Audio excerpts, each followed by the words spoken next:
I'm good. We're on. Simon Evetts, thank you for your time. I do appreciate it, and cheers. Cheers to you. Cheers to the first person to drink wine at the start of the show. Would have been beer, but it's going to be well, wine. on the occasions where we do have beer, we'd say crack the bottle tops, say cheers, and kind of wine. Wine's alright. We'll go with wine. I said on the way here. I've got a question. Like I don't script things or plan what I'm going to say. Sometimes I think, well, I'm going to lean into this now. I have got a question, and it's a broad one, and it's going to take a while to answer it. You're RAF, right? That's not the question. You're ex-RAF. Wrong. Go on. Army. Oh yeah. Yes. Hang on. Yes. Why? I thought. Oh. Yes, because I've been at your house and seen the pictures. Army. Pioneers. Yes, started off as a pioneer. That's right. Yeah, right. when it was a corps. Right. So how I want to know the journey, right? From when did you join? What age did you join? 1920. What?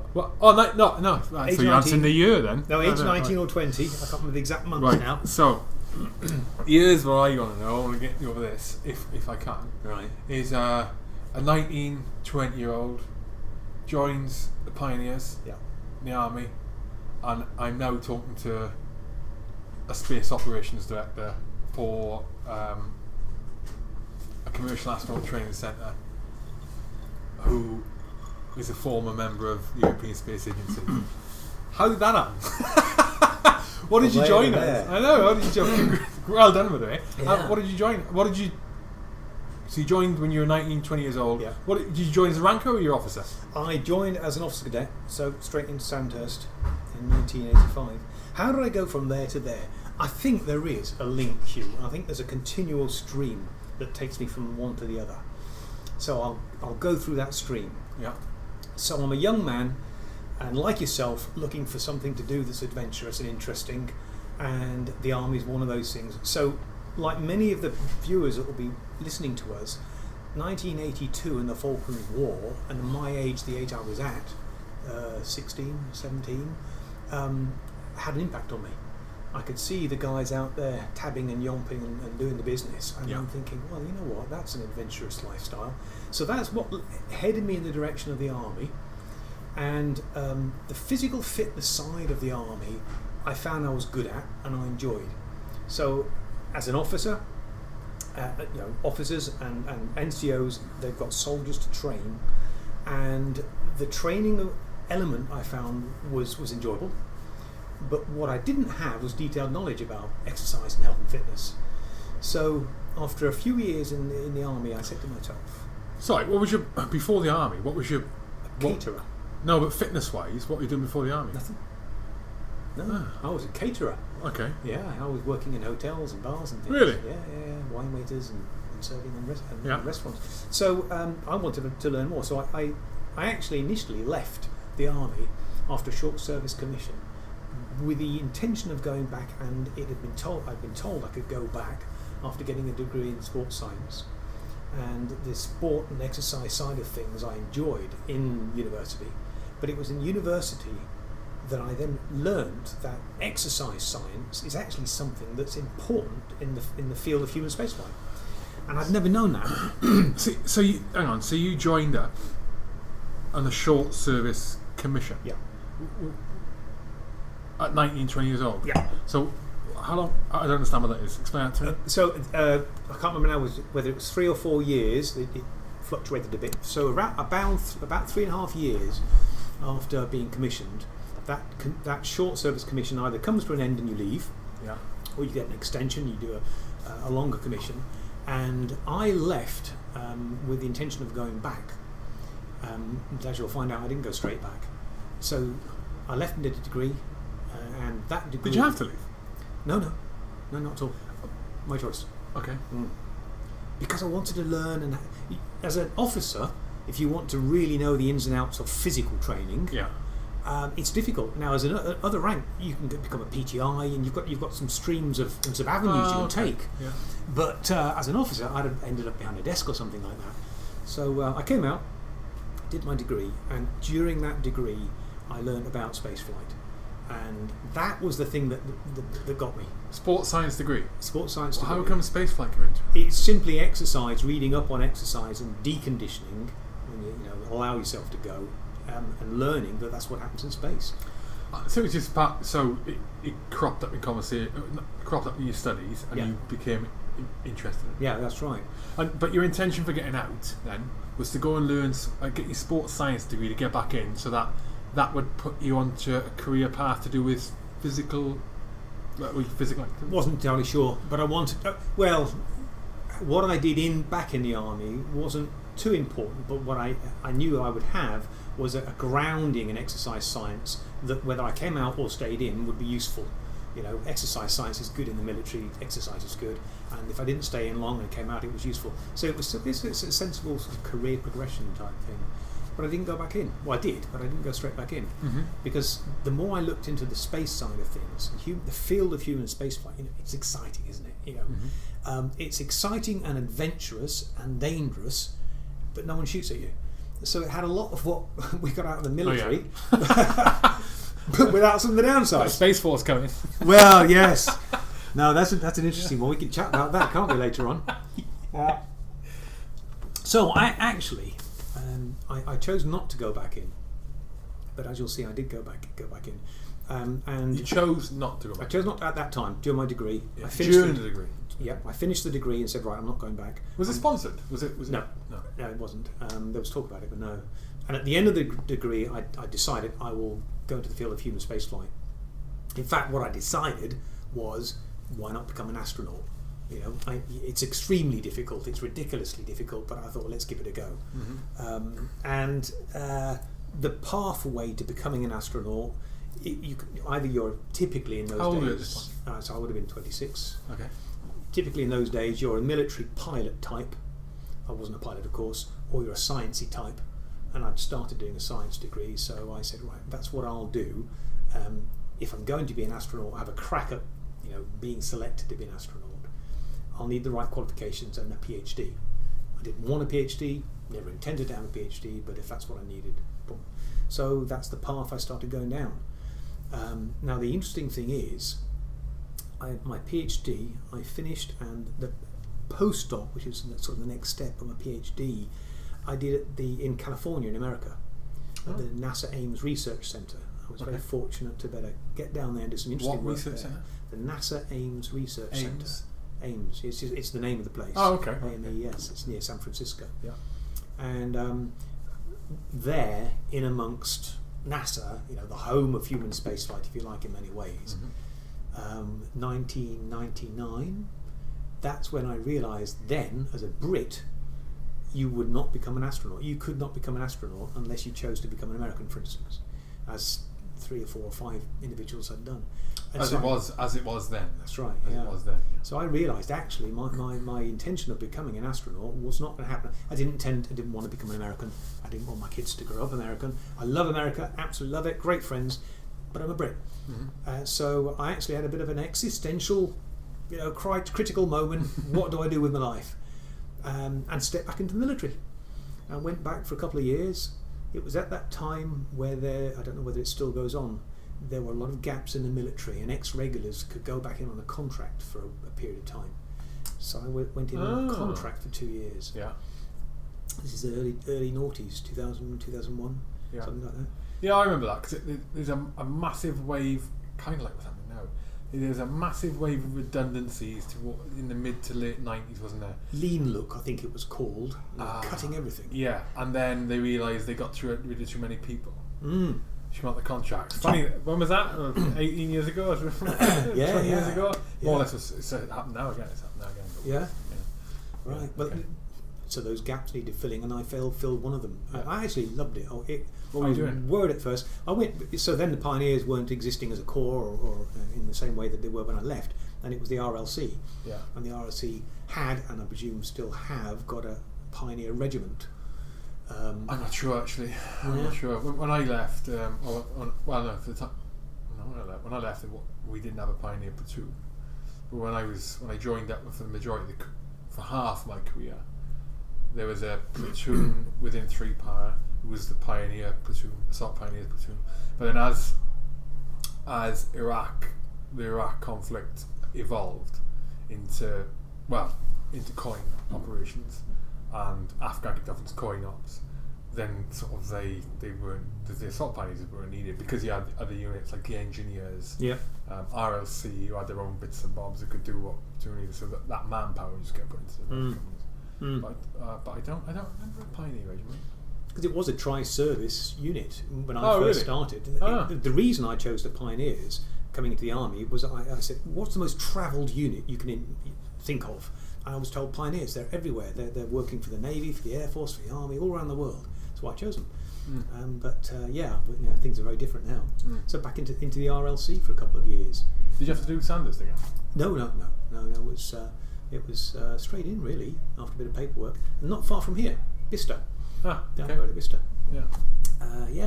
That couple of years gave me time to try and work out, am I going to stick to space flight? Do I stay back in the military? They had room for me, or do I do something else? And I did two things. I started a fitness related company briefly, and at the same time started getting back into the human spaceflight. What was the company?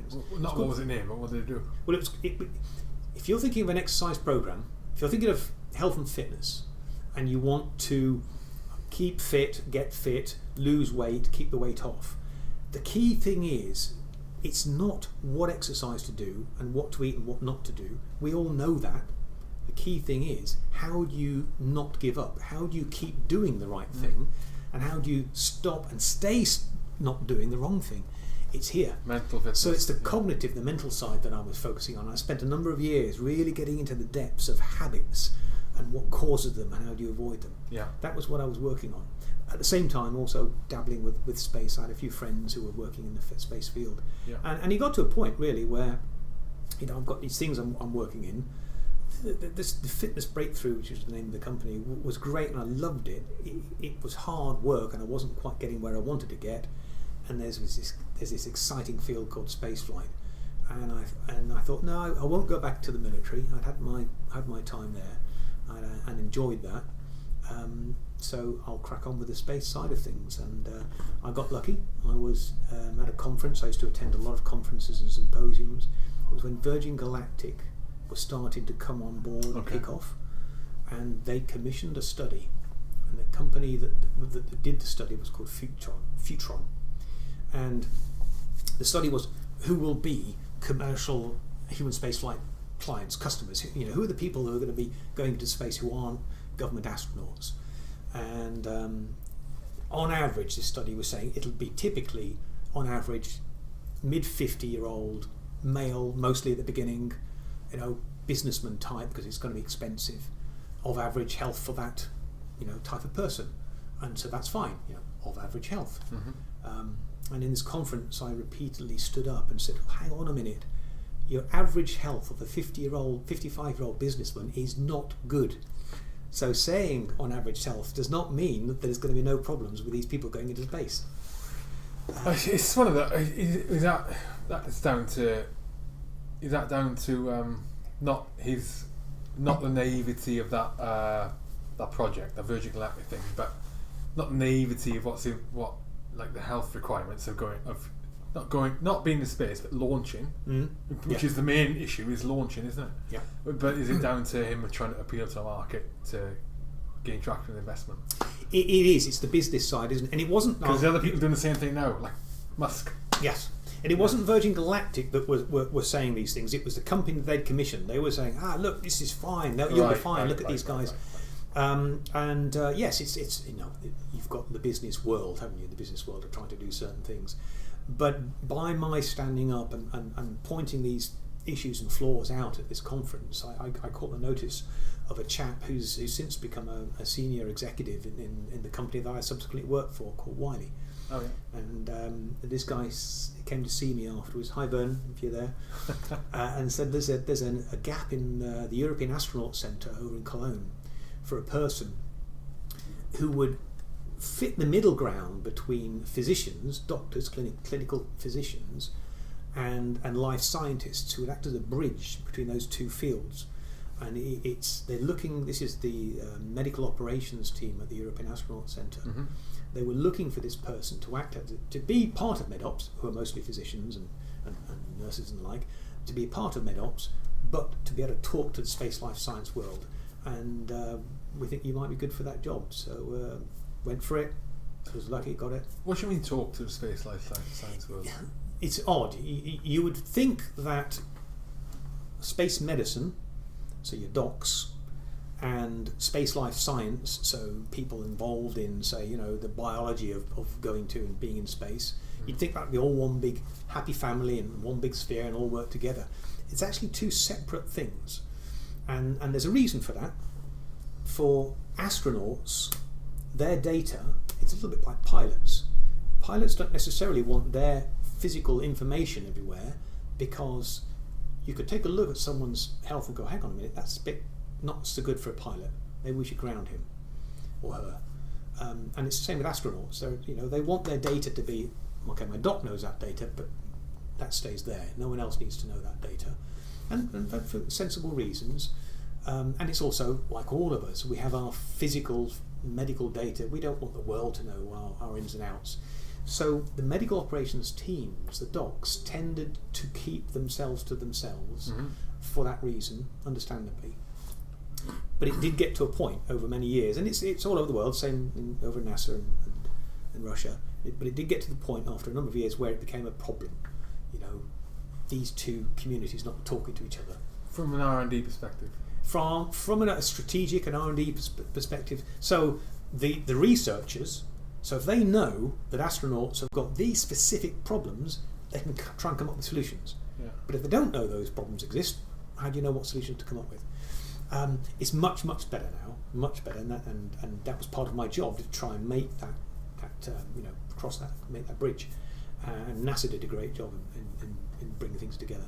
So the job happened. I went over to Cologne, European Astronaut Centre. So not actually working as a member of the European Space Agency, but working for the European Space Agency as a member of a company called Wiley. What do Wiley do?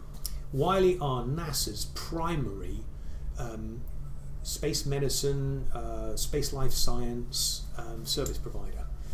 So they will provide equipment, expertise, flight surgeons, to do anything to do with astronautics and people in space. Wiley are global experts.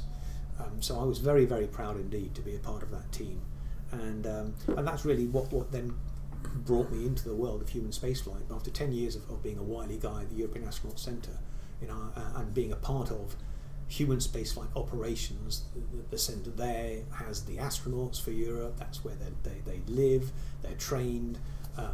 The space missions are happening all the time. The team that I ran were constantly involved in space missions and looking after the astronauts in their space missions. How does that work? How does that? Yeah, well, the biggest risk. I'm just thinking out loud as I'm talking, as I usually do. Is the biggest risk when you've got space flight going on, human space flight going on. The biggest variable, or the most risky variable in that, must be the people. Is it? It depends on. I think it depends on what division within an agency you come from. Because many a person from another division will say, "No, that's risky, but this is more risky." Yeah.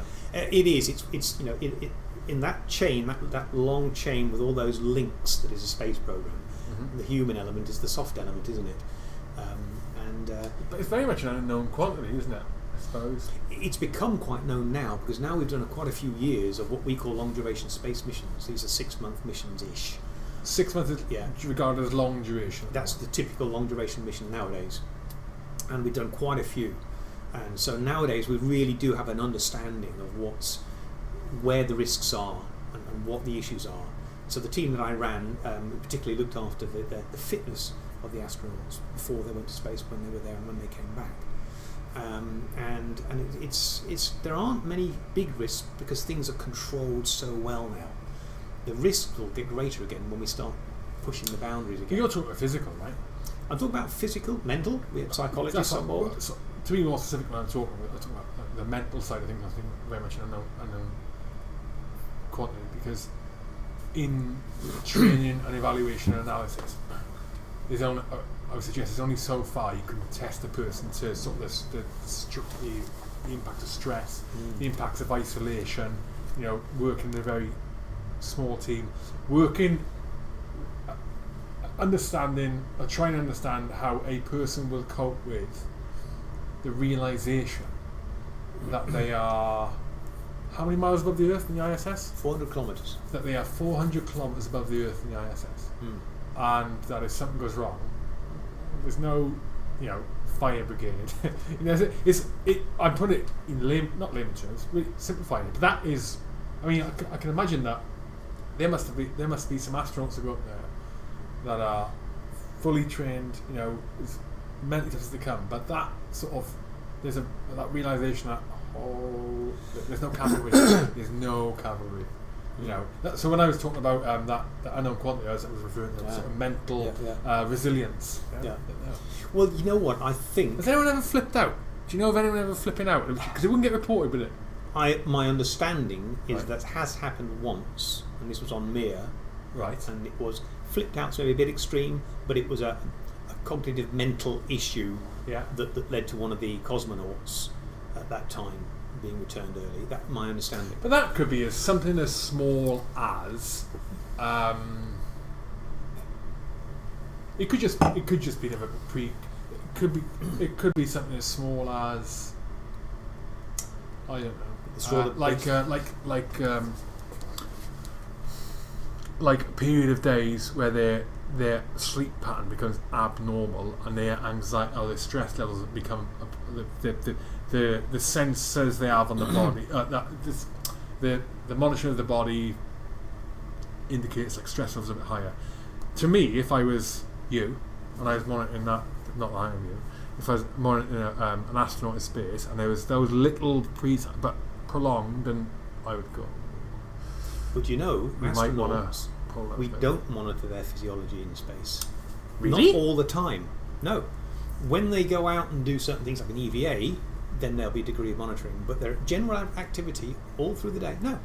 That surprises me. Yeah. They're just living their lives, doing their job, and at certain times, there'll be a blood sample here.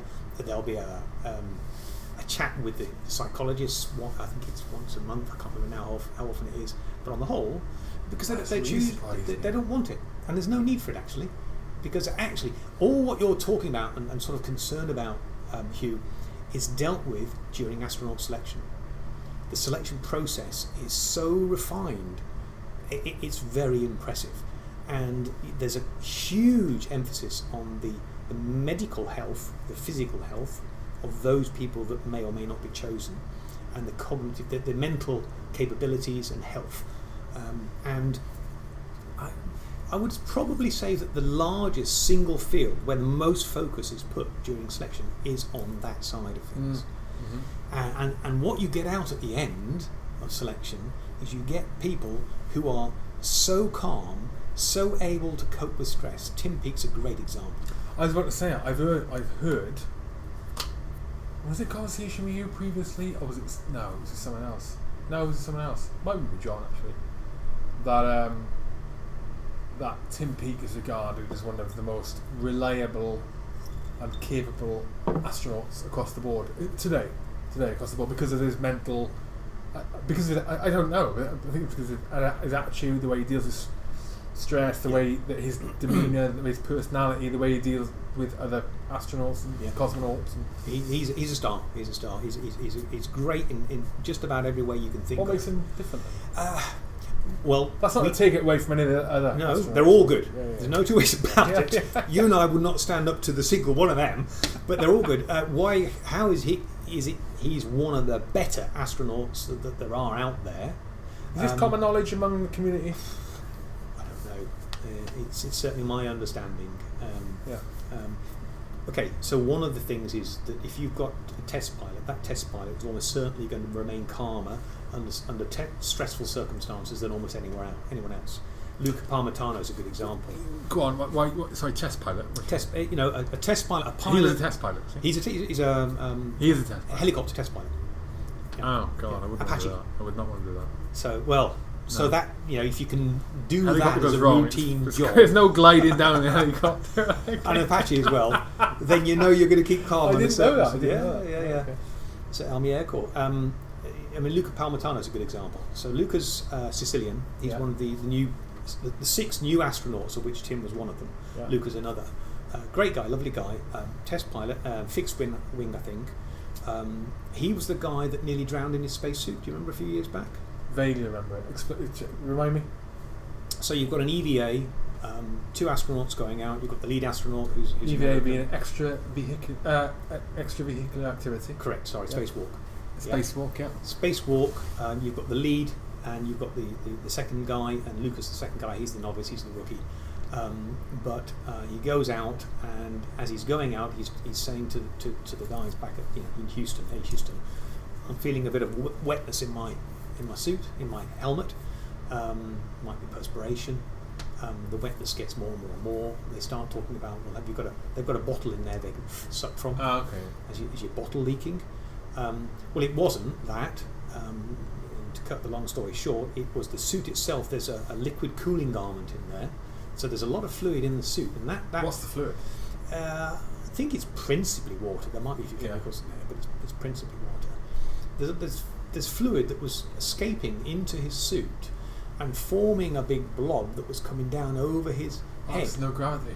Because there's no gravity. Yeah, and he was at the far end, very far away from the main habitat, and got to the point where he'd covered his ears and he couldn't hear people talking to him, and he'd covered his eyes so he couldn't see where he was going. Oh my God. And they said at that point, when you know where the water's going, you've got to get back.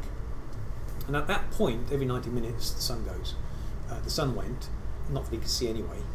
Every 90 minutes, the sun goes. Every 90 minutes, one rotation. The way that Chris, his oppo, was and he were, they had to go back to the airlock separately in a different. He couldn't. The other guy couldn't take him, and they've got leads. They've got guidelines. Yeah. And I spoke to Luca. One of the nice things I had at the European Astronaut Centre, it was lovely and a great privilege, is I could, when an astronaut comes back from space, I could ask him, how'd it go, what he do, and there was a question I used to ask all of them. What surprised you about being in space? I'll give you Luca's answer later. But Luca told me that the problem was he couldn't see anything. What's upside down in space? Where am I in relation to where I've just come from and where I want to go to? Let alone, where is it? Is it there or is it there that I now need to go quickly before I drown? And the only thing in the end he could have was the guide wire that they have as a safety line. I could feel some tension there. So he worked his way back by himself in the dark. All the time the water was coming further and further down. He could feel it. In the dark because the some of the other side of... And he couldn't see because of water. God. And he said, I got to the hatch and I could feel the water lapping around my lips, and I knew that any second now it could come down over my lips. Now the interesting thing here is there's only been one active European flight surgeon, British flight surgeon. That's a chum of mine called Ben, and Ben had just finished his training as a flight surgeon. He was down at Houston, and the lead flight surgeon, you've got the flight surgeon monitoring the astronaut all the time, had gone off to the toilet. And so Ben, Mr. Rookie Flight Surgeon, finds himself there with a crisis on his hands. Yeah. And Ben told me, he was watching Luca's heart rate. Oh, it was a bit high, but not like yours or mine would be. Yeah. It was, I don't know, in the 90s as opposed to 75s, but it was calm. He was a test pilot, and this is the point. It had been selected out that when these guys get to these situations, they are cool dudes. He was potentially going to die any second. If you look at the video footage online of the other astronauts when he got inside and then tearing his helmet, trying to get him out of there so he could breathe, it was a close run thing. Wasn't it Luca Palmitano? Yeah. So the selection process is really the thing, Hugh. It's very, very good, and you end up with people churned out at the end who are supremely calm and supremely good at what they do. I was thinking 10 minutes ago, 10-15 minutes ago, but not after starting, why the astronauts would predominantly come from pilots. And I was thinking, why? Because a flipping rocket so far removed, unless it was to do with like shuttles, but the shuttle's gone. And he just answered that. It's because of that. The way they deal with stress. And we'll see that in this new film coming out. You know, The First Man. I've heard Neil about Armstrong. this. Yeah.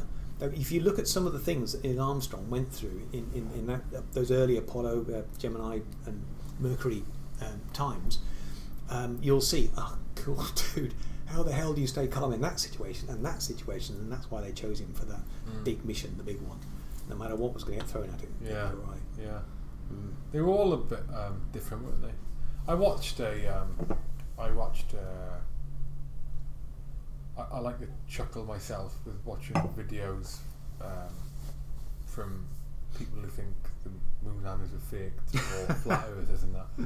I mean, there's loads and loads of videos to do with the press conference when they came back and saying that, look at these guys, look at the way they are, look at the way they're speaking. They're blatantly not comfortable being there. They don't want to. They're saying things they've been told to say. They're avoiding questions and blah blah blah blah blah. I remember watching it and thinking, oh, they're all spaced out. They are. Oh, pardon the pun. No pun intended. No pun intended. They are. I mean, the first time I watched it, I thought, this is madness. Yeah. Like, man, it's just the peculiarities here are just odd, really strange. But I was thinking, well, look at all the build-up, everything they've gone through, and that journey, and that mission, which wasn't that long in terms of like literally time duration from leaving to land on the moon to coming back. Wasn't that long? Was it? How long was it? Yeah, it'll be like max. Yeah, they were varying lengths. And television is relatively new. Media is relatively new. So they've gone from all that. So they've probably been in the military for 10, 15 years before. Yeah. So all that sort of technological evolution, they've only had a sample of it. You know what it's like when you're in the military? You know, and then all of a sudden they've landed on the moon to come back, and they're in a room with probably hundreds and hundreds of reporters, and it's the first real. Oh my god! And the world is looking at the world, literally. and they realise the scale of what they've done, the interest of what they've done. Yeah. So an interesting thing about that, sort of that mental attitude or effect, if you like, on the individual with regards to those Apollo missions. So you've got 3 people in each of the Apollo missions. One guy stays up in orbit around the moon, and then 2 go down to the moon. Yeah. You've got the commander, who's in charge of the whole mission, obviously, and you've got the pilot of the lunar landing module, as it were. So you've got the boss of the 2IC. As most military guys and girls will know, leaders are focusing on the mission. They are really thinking hard about, right, what next and what if, and right, that. And there's a difference in the way that the moon walkers, if you like, the leads and the 2ICs thereafter, their mental attitude to life. So the 2ICs, the pilots, were able to think, wow, to a degree, look around and think, gosh, bloody hell, this is huge. The leaders are focusing on the mission. They're not letting it quite get to them just how huge it is. It's the mission. I mustn't, cock up. I've got to get this done. And so I think a greater percentage of I call them 2ICs, pilots, the lunar module pilots, had alcohol problems or looked to religion or art. They had a certain. So the ones that realised the impact of it at the time. They were impacted greatly later on in life because of the impact at the time. More. But the ones who realised while they were on the mission the scale of what they were doing. And well, the leaders, I think, just didn't allow themselves to absorb during the mission really the impact at that time. Right. Sorry. I was getting it wrong. So the Neil Armstrong, the Buzz. Yeah. Right. I'm glad you said that.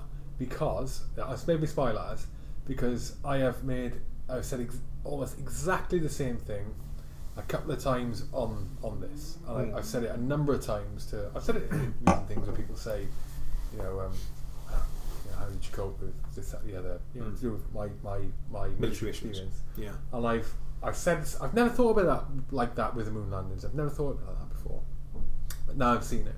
But what I said is, it's going to mirror what you say, I think, and is that the people who I think have the most mentally the most difficult time when you're on a mission, when you're on an operation, who have the most emotional weight to bear, with the flipping hourly, half-hourly struggle to just keep going and not crap yourself and not worry about what's going to happen, is the privates and a Landstrack. Privates, really. Yeah. For I'll say the way I say it is that it's because of they don't have to think about the bigger picture. All they have to worry about is doing what they're told and feed themselves and keep their ammunition and weapon clean. That's it. That only fills a certain amount of time a day. Yeah. Right. It can only fill a certain amount of space in your mind. Right. Yeah. So the people who are more greatly affected have always maintained this since I realised it. I think a few years back, is Landstracks, corporals, sergeants, platoon commanders, 2 ICs, company commanders, section commanders, because they are entirely focused on everything else but themselves. Have my bloke's got enough water? Have my bloke's got enough ammunition? How are we going to do the next mission? What are we going to do if this happens? What are we going to do if that happens? What about the bigger picture? What about if this? Blah blah blah blah blah blah blah blah blah. Through the whole tour. Yeah. Through the whole tour. For repeated tours. Yeah. And then when they come back, that impact is. Well, I think there's some really big similarities there, but possibly one difference. This is just my opinion. I've not read this in any books anywhere. So what you're saying exactly, your Tom has got time to be aware of what's going on a bit more and to worry about what's going on in the mission to a degree, and that might affect him or her one way or another. With regards to the moon missions, so the equivalent of the Tom is the non-commander, is the pilot, the lunar module pilot. It's the guy who's not the leader of the mission, and that guy absorbs. Who was it in? So Buzz Aldrin was the 2IC in Apollo 11, and obviously Neil was the leader. Yeah, but who was in lunar module? They both go down on the lunar module. No, sorry, in the. Mike Collins. Up in so who are you talking about? Buzz Aldrin now? Yeah? I'm talking about Buzz Aldrin. I'm talking about the moonwalkers who weren't leading the missions. Yeah. And so they absorb what's happening differently, which is what we're talking about, isn't it? Yeah. Leaders and non-leaders. Yeah. And I believe the impact is greater on them, therefore, because your leader's thinking about the food and the mission and the this and the that. And it seems that afterwards, when we look at these guys, that they've been affected more substantially. Now, maybe in the military, the leaders are affected more substantially afterwards, but it's still the same sort of notion about how the different perspectives exist. Where's Neil Armstrong these days? He's dead now. Is he? Yes. Sorry, Neil. About 3-4 years ago. I didn't realise. I didn't. Yeah. He was a university professor for many years. Was he? Yeah, it was just that was his thing, and he did very very little media. He simply for decades put that aside. Well, he almost seemed like a recluse. Almost that post moon landing conference. But then we know where Buzz Aldrin is now. He's flipping cuckoo. I love he's brilliant on social media. He is awesome. He's awesome. He's a character, isn't he? Have you met him? I had a very brief conversation with him across an audience at a conference, which didn't go down too well. I mean, there's a thing called overview effect. Yeah. Overview effect. You look down on the world as one. Okay. Yeah. There's no borders, and it changes how you see the world and humanity. Mm-hmm. And a lot of people who've been in space have got that overview effect. Now, I know that Buzz had been asked, ad nauseum about overview effect. He wasn't too keen on about it. And I had a question that was related to that, but wasn't that. Mm-hmm. And I asked I don't even know what the question was now. I asked Buzz this question, but he heard the word overview effect and just flipped. Oh God, not again! He didn't hear my question and went off for one, so it wasn't too pleasant an experience. But I do love the story, because you were talking earlier on about the old, the conspiracy theory. Did it ever happen? Because he gets a lot of that. Yeah. He's always got a lot of that. Yeah. I've seen the clips they approach him. Brilliant. And there's one time he was crossing the road, and one of these conspiracy theorists had a go at him, and he'd had enough, and he clocked him. He's my basically CC11 life. Explain what overview effect is. It's literally we have a feeling of, you know, we're British, I'm English, you're Welsh, you know. There are borders, there are nations, there are types, the groups of people. But then the astronauts go up into space and they're in orbit and they look down on this great big blue ball. There's no borders. There's nothing that says that's Switzerland, you know, that's Austria, that's Germany. There's nothing. It's just one great big landmass. And all the people are spread out all over the world. So the overview effect is you get this overview of the world and it changes your perspective of humanity. It changes your perspective of what we're all about. And so I've heard a number of astronauts say, if only we could put all the politicians in the world in a spacecraft and put them in orbit and say, look at that, now get on with your job. It might actually change things. It'd be a bit of devolution, I think. No more borders. I get it, actually. I do get it. But don't ask Buzz about that. No, I won't. When I see him, we're going to have a drink next time. Yeah. So going back to your very first question, I sort of think I've covered that. You end up it's all to do with physics, because the team I led within the European Astronaut Centre were to do with the health of astronauts. We help support the health of astronauts. So it's physical. You know, the old, as I said, physical training, health and fitness. It's always been a stream for me all throughout. And when you're an astronaut, I'll go back a step. If a human being goes into space, they will decondition very, very quickly if they're not doing the right thing. 7 times faster than we decondition or age, if you like, on Earth.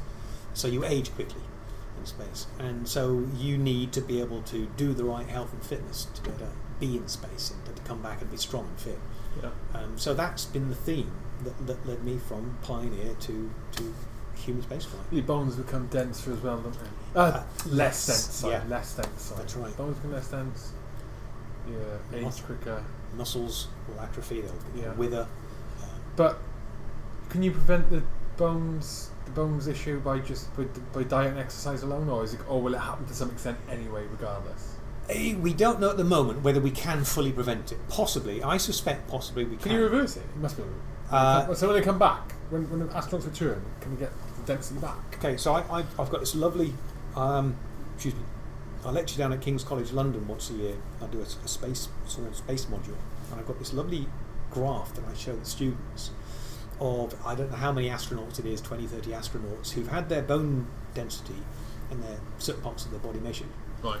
Before mission, post mission, and then for years afterwards, after the mission.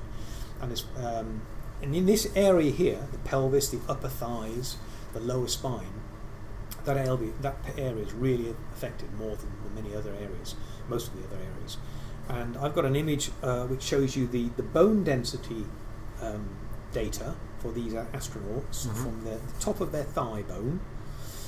And you can see that immediately on return from their space mission, they're anything from 2 or 3% less in bone density down to sort of 15-20% less bone density. Okay. That's clinically significant levels. And then over the course of 3 or 4 years, the vast majority recover that bone density, but some of them don't. So 3 or 4 years later, don't at all. Still haven't. They've recovered some of it, but they haven't fully recovered it. Yeah. So we're not really properly on top of this yet.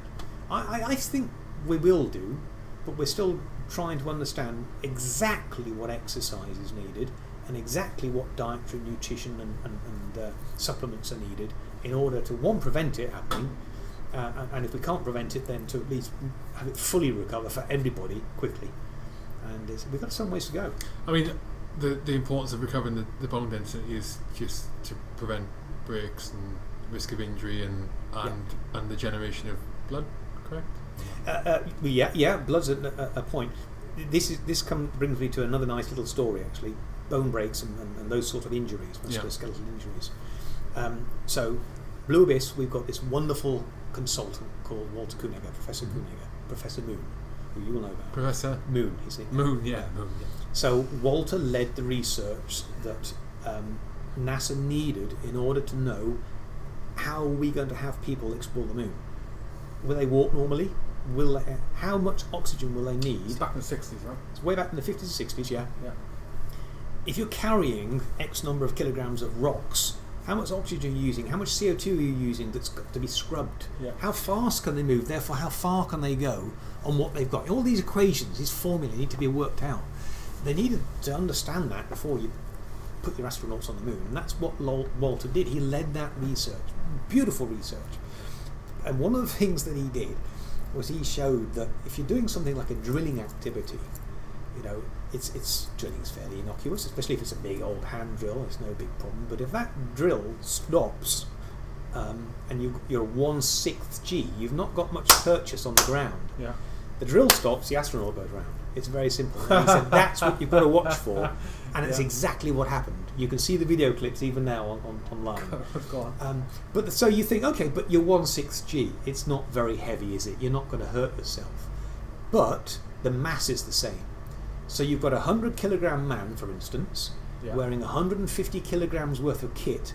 That 250 kilograms of mass Leverage on the bone. rotates around a little bone. Got ya. Boom.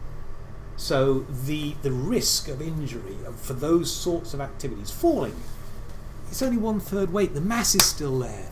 You know, it's if you catch something in a rotation, you can still have a big problem with that mass.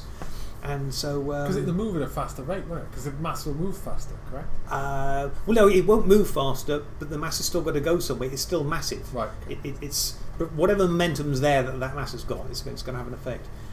So coming back to your bones, the bones do need to be strong because you want to reduce the risk of any injuries when you're exploring some other planet. And we're not fully on top of that. That's one of the things that's considered a showstopper for an exploration mission right now. We will get on top of it. I think we need long, big centrifuge vehicles in space going around so that they can walk and feel artificial gravity. Like that iconic scene in 2001, yeah. With Kia Dullia. That's what you need. That's my belief. You take gravity with you. Is that feasible? It's very, very expensive, and it's a big engineering challenge. Why is it expensive? Because the amount of mass, the size of the vehicles you need, and the power that you need depends on the type of centrifuge you produce. Well, once you get it spinning, surely. That's one of the one of the designs that I've seen actually, where actually things are quite lightweight but long on tethers and spin. And then you've got at the end of a small capsule you could have some artificial gravity. It could be a way to go. It's still a big engineering challenge, I think. I think that's the way for the future. I think it has to be take gravity with us. I suppose that's the only way to create gravity in space at the minute would be through that way, wouldn't it? No other way. What kind of fitness regime do the astronauts do it then out on the space station? On the space station. A lot. They've got a 2.5-hour period every day put aside for fitness. Some of that's taken for changing and showering and the like, so they might do maybe an hour and a half of actual exercise each day, but it's I say each day. Not crazy strenuous though, is it? Some of it is. It's 5 or 6 days worth in every week. Yeah. And there's a device called the ARED, which is the Advanced Resistance Exercise Device. I've seen that. Okay, so it's like a move-in bench. Bench. All the bits, all the things you can with vacuum cylinders instead of weights. It doesn't look easy to use. No, and it's so if you're doing a squat, a giant mousetrap. Yeah. If you're doing a squat on Earth, we sort of know how to squat down because we do it all the time. We've got our weight here. Now you squat. So ARED provides a bar over your shoulder so you can squat with it. Okay. Yeah. So whereas when I squat right now, I've got the weight of my leg here and here. I've got the weight of my hips here. I've got the weight of the bar I'm carrying there. My body and my mind, I know how to squat. In orbit, all the weight is just here. Yeah. The body hasn't got any weight. Yeah. So the manner, the biomechanics are different. How do you force the feeling the weight then? It's vacuum cylinders. Vacuum cylinders are, you're trying to imagine you've got a vacuum cylinder and you're trying to expand it. It's going to provide a resistance. So it must be almost like a reverse Oh no, yes, I see. Yeah, I see. Yeah. But you've got to work hard at it, really hard. So the guys I worked with, the exercise specialists, you start off fairly gently at first because you've got to get used to this new way of doing things in space. But once you've got the hang of that, by 2, 3 weeks, 4 weeks into the space mission, you've got to be working at it sort of 90% flat out intensity on these resistance exercises in order to get the stimulus that you need to the bone to try to get it to not demineralize, to not atrophy. So the question, going back to your question, it's a good couple of hours, hour and a half of exercise every day, most days, and some of that will be very intensive, and some of it will be like running on a treadmill, less intensive. But they have a fair old amount to do, and they enjoy it. How many calories do they take on a day? Oh, Christ. Is it allocated, or is it different for each people? It's monitored. I don't remember the figures myself. I didn't tend to deal with the figures of it's monitored, and they need to take the right amount of calories, and you're exercising, of course. Yeah. But despite that, still the majority of astronauts will come back, and their weight will be slightly less, their body weight, so they will have lost some weight. Yeah. Because you do lose muscle, but you lose fluid as well.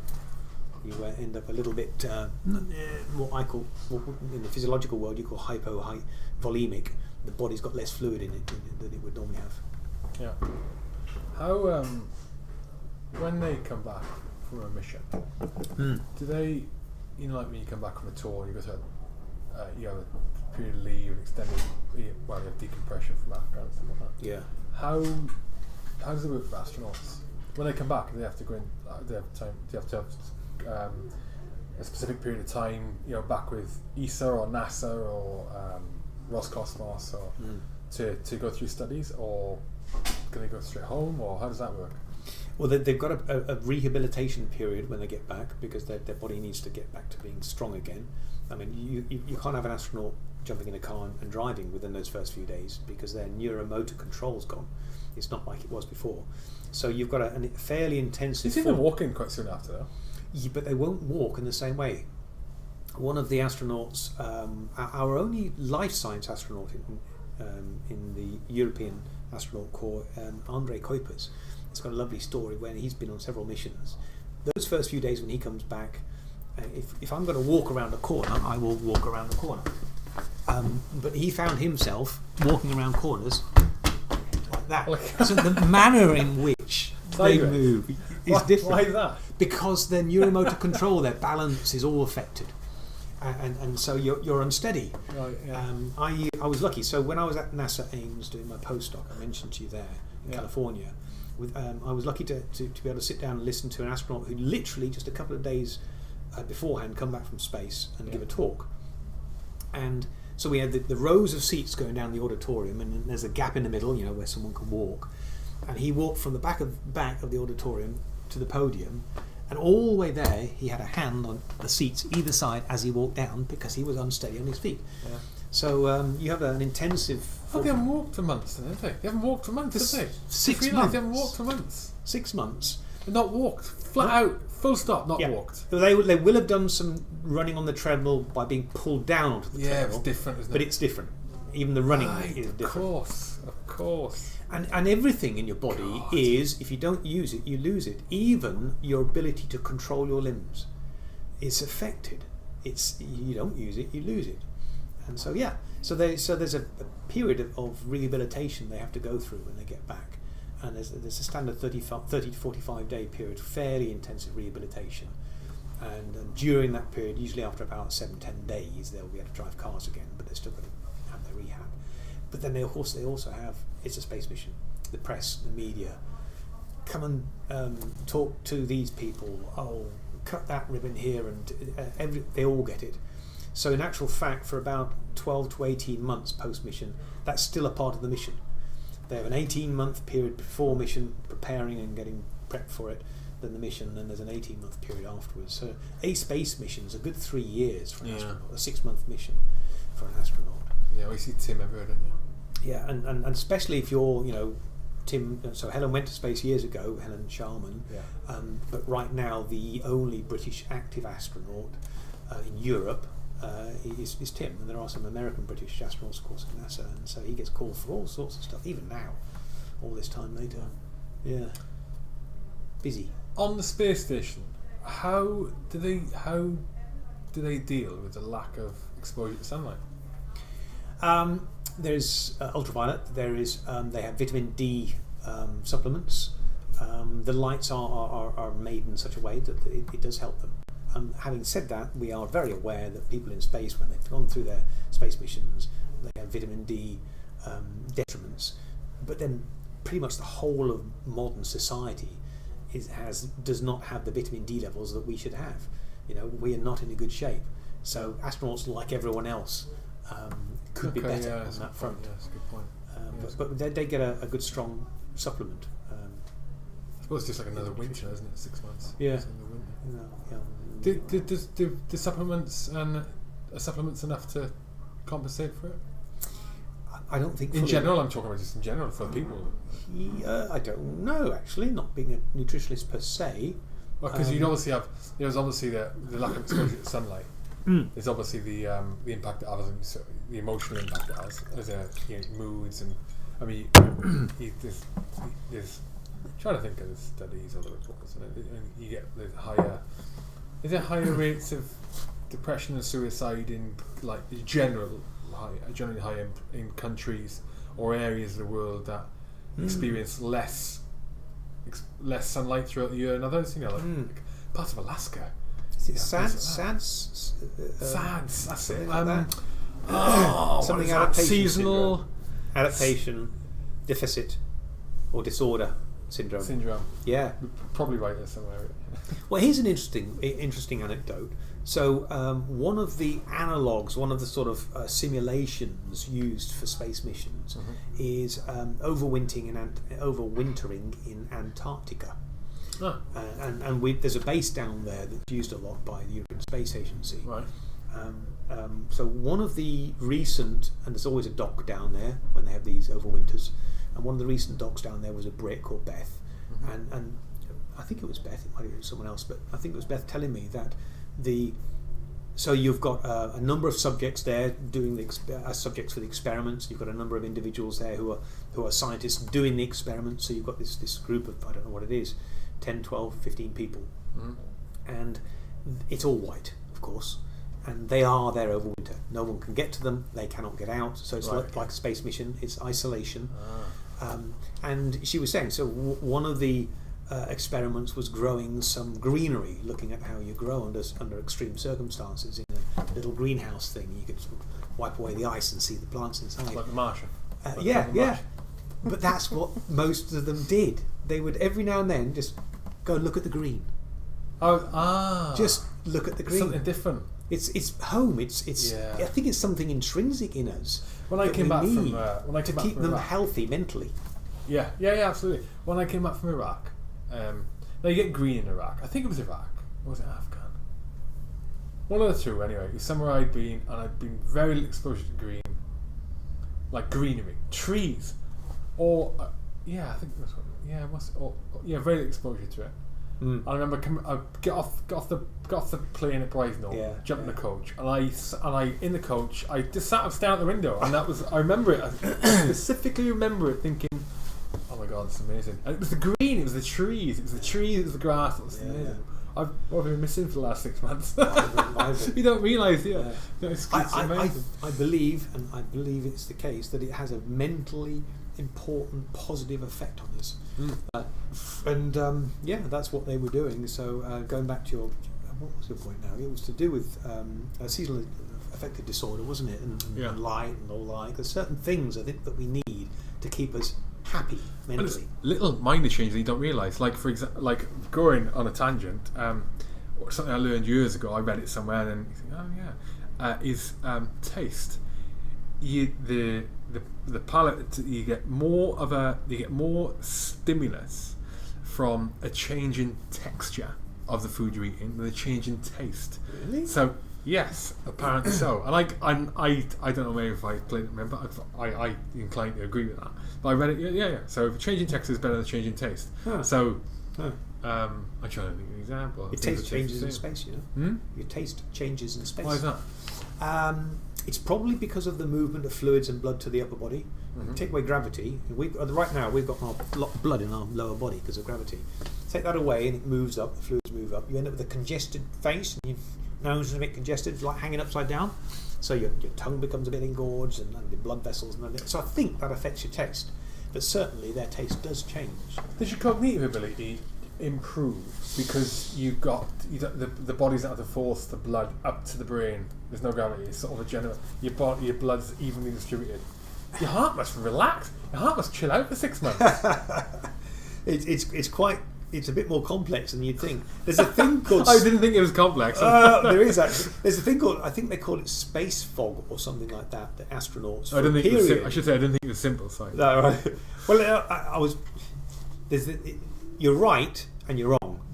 It's quite complex, but there's a thing called space fog. I think that's the term that astronauts use, where for a period of time when they first got there, things feel a bit woolly, a little bit sort of not quite crisp and clear. Right. And I think it's to do with this congestion. Yeah. That's is that a vision thing? Or? No, it's more of a mental thing. Okay. And you know, I think we probably all feel that when we have a bad cold, we're all congested. We do feel a bit like out of it, not quite, almost a bit detached. Yeah. So I think this is something that astronauts do feel. I'm not sure whether that stays. I think it probably goes. Certainly, there's effective up there, so it's not something that's affecting their abilities.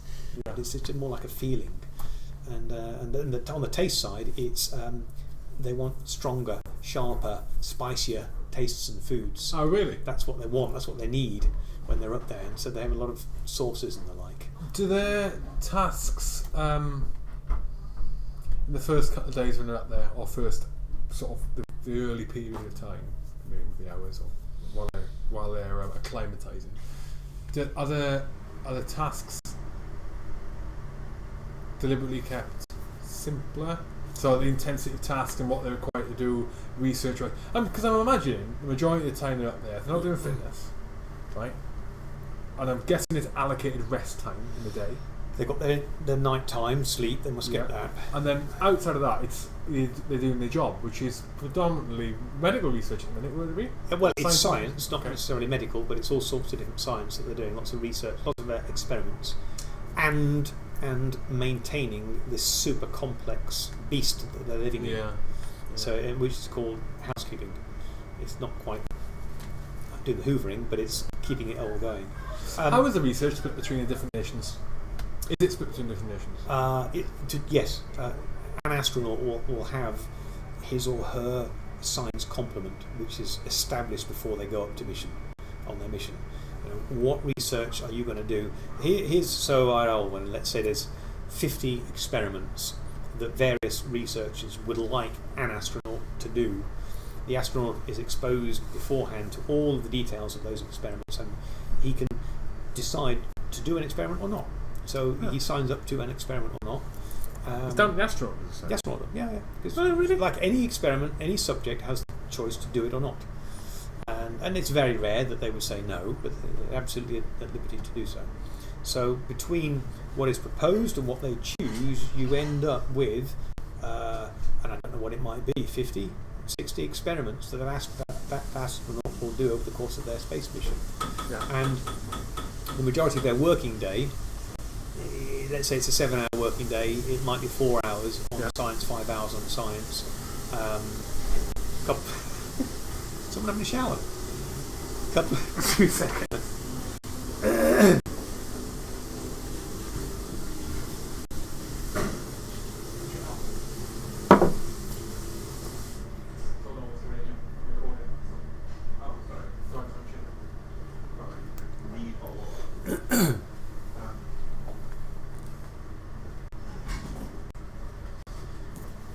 Yeah, there'll be a good chunk of that which will be them doing the science. There'll be a small portion of that which will be the housekeeping, looking after the space station, and then a chunk which is the exercise side, and then a little bit for meals and a little bit for gathering with the crew and sleep.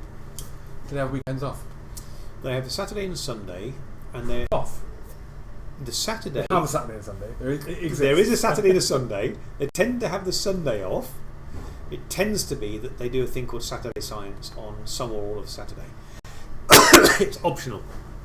So it's often Saturday Science. It's often school related. A school would like this, and a school would like that, and they just opt to do a bit out of the goodness of their hearts, and it's become a bit of a regular thing now. Yeah. So their weekends pretty much a day where they'll have some time off. So it's like a scientists, astronauts,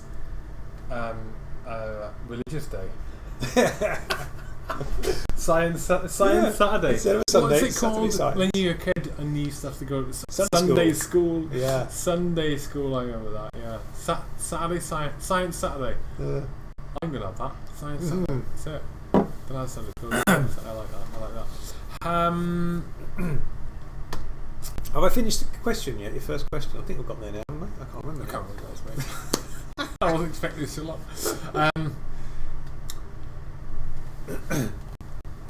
When, as part of the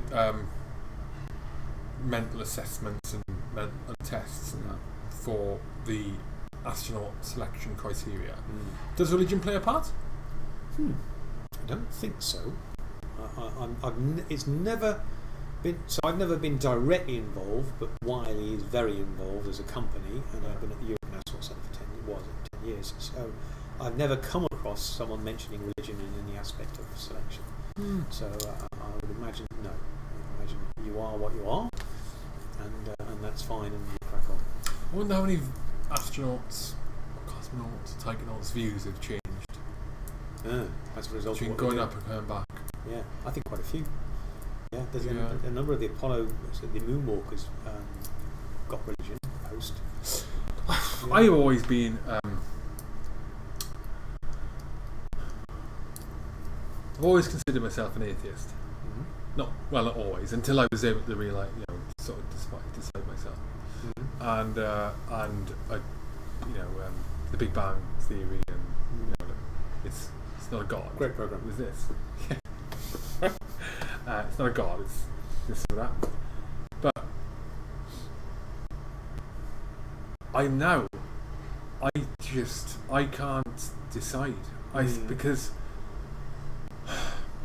when you got the Big Bang, right? And I believe in the Big Bang. I believe in the Big Bang. What started it? Like, what started it? What started that? Yeah. What started that? That's right. It's just I think it's just too flipping big to even. It's just too big to even comprehend. I can't answer. So if you now, if you say is there a God, is there not? I'd be like, no idea.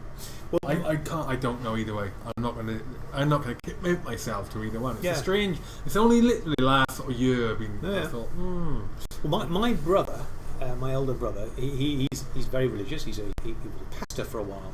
He's studying theology. So he's the religious guy, and I'm the scientist. And we often have many debates and talks about this sort of. You get religious scientists? True. I'm, somewhat of an atheist stroke agnostic, and I'll explain why in a second, scientist. What I think is that I believe there's something far bigger and greater than we can even comprehend at the moment, because we just haven't learnt enough about the universe. I don't believe it's an entity. I don't believe it's a being, personally. But I believe there's something. Now, whether you would call that having religion, I don't know. Possibly not. But it's sort of that something would probably explain a great deal of why we're here and what are we here and what's it all about. And so it's leaning a little bit maybe towards what you're saying. No, you're starting to feel there's something. Yeah, I think I'm singing from the same song sheet. I don't think there's a being or a person or a living thing. I don't think that. But it's flipping something. It's just this. It's got to be that massive. Look how big the universe is. Look how big the universe is, right? Yeah. And that was created from less than a pinprick in the Big Bang. So something pretty big must have created that. But then to think that we're influenced now by we're doing gods. I don't believe that. But then who flipping now? I think being in space does have an effect on people. And there's plenty of people who've got religion or had a change of perspective. Well, this is the overview effect again, isn't it? As a result of being up there. Yeah. And as a part of Bluebit and yourself, I'm hoping and intending to go to space one day before I die. As a result. Yes, that's my intention. The girlfriend isn't that happy about it. She was. We're going to the moon. I'm going to put my name down. We're going to the moon. She said, "You're going on your own." I'll wave out the rocket when I go. No. I'm not going on a rocket. It's too dangerous. Well, so as commercial human spaceflight hits us, as it starts in these next couple of years, which is it's going to be, those first customers, they're the guys who are taking the risk. They're the guys. We can't afford it. I don't know. I don't think so. There will be a catastrophe or two, just like with aviation in the early days. When it comes to Touchwood, but when it comes to I think when it comes to the point that we have to change the vehicles radically, or we do change the vehicles radically to what they are now to accommodate more people, because it is a commercial enterprise, because the more people on one ship, the more people on one vehicle, well, the more money that vehicle's making, that company's making, they'll do it. They'll expand it. So when they start changing it, and then we've not got experience in vehicles that go into space as we have now. That because there'll be a new bigger type of vehicles, maybe a new propulsion system, maybe with this, maybe with that. All of that. That's what the drama will be. It'll happen. We can't avoid it. Well, look at when we went to planes were built. Planes were invented by what the White. They flew the first successful flight. Was it the White brothers, right? Or first successful plane. Howard flight. The White brothers, right? Yeah. And then I imagine that as we developed commercial flights, and the planes got bigger, must have been some horrendous disasters. Horrendous. Well, they still are now. I love the photographs of. I guess it's probably 1920s. You've got these somewhat larger aircraft now, so they're fitting in 20, 30 people, and they've got wicker chairs in the aircraft. They're sitting around little tables with wicker chairs. Like the Orient Express or something. Yeah. You have some turbulence. It's like the old school buses, side benches. I know you'll sit side to side, no seat. I think flipping heck, it's mental. Yeah, it's absolutely bonkers. Yeah, that's an interesting thing about it. I wonder. Would you think it'll be in 2 years' time? 2 years' time, do you reckon, if the first client grew up? Well, so what I was referring to there is NASA have contracted SpaceX and Boeing to launch their astronauts and take them to the space station. Yeah. And that contract needs to be fulfilled 2019. Now it might slip a bit, and maybe there'll be some fines, but it can't slip. They have to start doing it by 2019. They need to start flying NASA astronauts. That's my understanding. If I remember right, 2019. So it's literally the next year or two. It may slip, but there's probably going to be fines. So a commercial company is not going to allow it to slip too much. So I'm not talking Virgin Galactic, and we still don't know really when that's going to happen. It should be soon, but that's suborbital. I'm talking orbital. It's not into space, though, is it? Yeah, exactly what I was going to say. So it's touching the edge of Galactic. It's not into space, is it? It's into whatever that sphere. Tell me, if you know, do you know what the different spheres are? Well, not the spheres, but the key point is the Kármán line. Yeah. They're going to touch the edge of the Kármán line.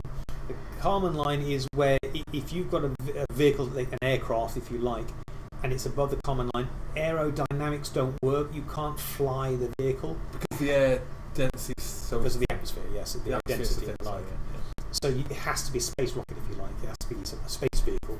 So that's that point where where space. I would say the Kármán line's a sensible place to say that's space. So they'll touch that. Galactic got a Kármán line. I believe so. 7.5 minute flight. Is that correct?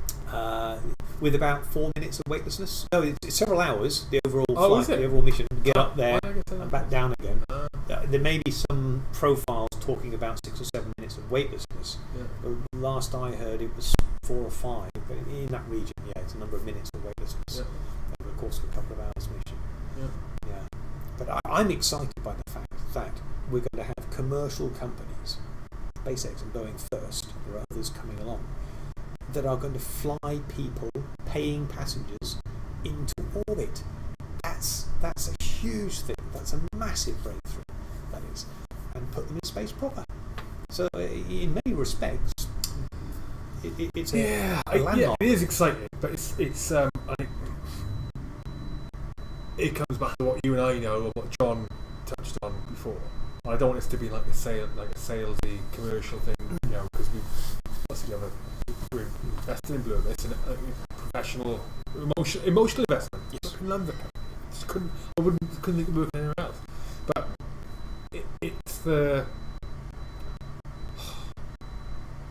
Do you think it's going to take a catastrophe before they realise that whatever training they're planning on doing for these astronauts going up, these commercial paying clientele, that'll take a major problem? Well, the first few with SpaceX and Boeing are going to be government astronauts, so they're all well trained. But they will be able to. Well, what about this billionaire that Musk has got on? Yeah, good example. How are they will be able to fly people who aren't government astronauts. Well, Musk will pay for him to get trained, surely. Surely. But pay for it with NASA or something like that, wouldn't it? But we don't know the finer details at the moment. But your question about the training side of things. So, there's two things. Yes, catastrophes happen, and everyone goes, the training needs to be here, not down here, because of the catastrophes. Or, and we are going to be moving in this direction with Blue Abyss and a number of other companies. We have a number of interested parties that get together and say, we believe this is what is required. And then now let's delve into this. I'm talking about commercial and public, government bodies coming together and working out what is the safe minimum. We'll be a part of that. It might take 2-3 years to get to that point where we can see this is now the agreed certified safe minimum internationally. That's what everyone should adhere to. So there's two ways. Yeah, I was just thinking there. I'm going to contradict myself there. Like we were saying, it's going to happen. It'll happen. But even if the need for it wasn't realised, and there's a genuine need, we have a genuine need for that training, and there's going to have to be some vetting of. You can't at this point in time. You can't send anyone up. Not with the current way we get into space with all the G-force involved. Like the same earlier, but the launch is horrendous. The landing is horrendous. Without a shuttle. Yeah. But purely based on the fact that the movers and shakers, money movers and shakers at the top will realise actually that's a whole money making industry, money made from it. Because Blue Abyss being the first commercial astronaut training centre.